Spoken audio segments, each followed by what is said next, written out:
knowYourParasha, Parashat Shmini. The name of the parasha, Shmini, 8, refers that we're talking about the 8th day. 8 from what?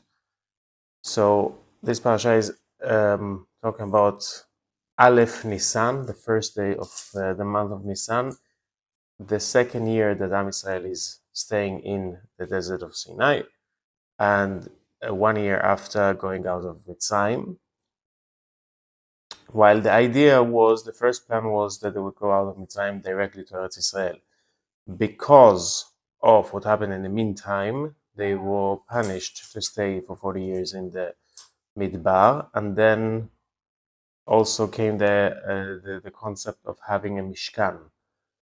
That wasn't the first plan from the beginning, but the Mishkan, the temporary temple, that was made for the time that they are in the Mishkan, and there was a whole process of building the Mishkan, and then starting to work in the Mishkan. So they finished actually quite early with it, but Hashem decided that they would start working in it now in the first day of Nisan. And before this first day of Nisan, so they had 7 days of practicing when Moshe Rabbeinu was taking the place of the Kohen, and at the 8th day, then they replaced forever that Moshe Rabbeinu stopped, and Aharon was from then on the Kohen together with his sons, the Kohanim.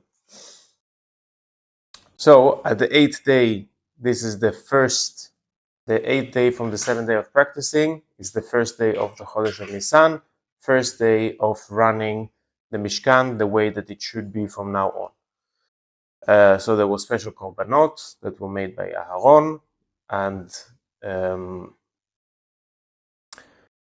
also for Am Israel, to celebrate the fact that Hashem is coming to stay in the Mishkan, and they kind of they renewed the connection that they had with Hashem, because now they had a way of being in close contact. And this is the 8th day, the first day of running the Mishkan. So this is the time that the parasha is talking about. In this parasha, there are 17 mitzvot, most of them to do with food and with what is kosher, what we can eat, what we can't eat, and then also with tum'ah v'tahara, what is holy and what is unholy. At the 8th day, another thing that happened is the incident of Nadav v'Avihu. Nadav v'Avihu, the sons of two of the sons of Aaron Kohen, came into the Mishkan, and they wanted to make ktoret. Ktoret is the special perfume, special smell, that the fragrance that was supposed to be done in Beit HaMikdash, in the Mishkan also, and there was a way to do it and time to do it, and they wanted to do it out of the time, out of the way that was supposed to be done, and they got punished for it immediately, and they died during when they did it. They were punished on the spot, which made Aharon Kohen Avel, but part of the rules of Kohen Gadol is that Kohen Gadol doesn't sit Shiv'ah. All the halachot that we have from Shiv'ah is kind of the opposite of what is told to Aharon Kohen, and we learn in general the halachot and the idea of Shiv'ah and of Avelut. We learn it from this parasha. The Torah doesn't tell us exactly what was the problem with what they did, Nadav Avihu. We know it from the Mefarshim, and the Mefarshim are figuring it out from a way that is called Heikesh. Heikesh is a way of learning the Torah when two things are written right next to each other, so we understand that there is no direct connection between them, obvious connection between them, so then there is a way of learning the Torah that we find the relation between them.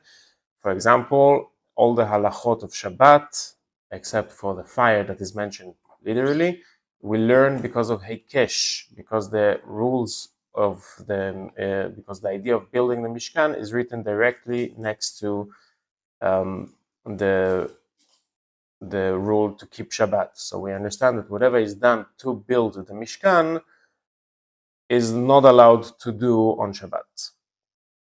So this is a way of learning the Torah that is called Heikesh, but not anyone can do Heikesh. We need to have a Masoret, tradition, that there is Heikesh, there is a reason for the connection between them. So right next to what happened to Nadav and Avihu, there is the rule of for the Kohanim not to get drunk, and because of that we learn that it might be that they were drunk when they came into the Mishkan. But this is a hikesh that some of the mefarshim do. And then comes the list of animals that are kosher and not kosher, and rules of tum'ah and tahara. And this is Parashat Shemini. Shabbat Shalom.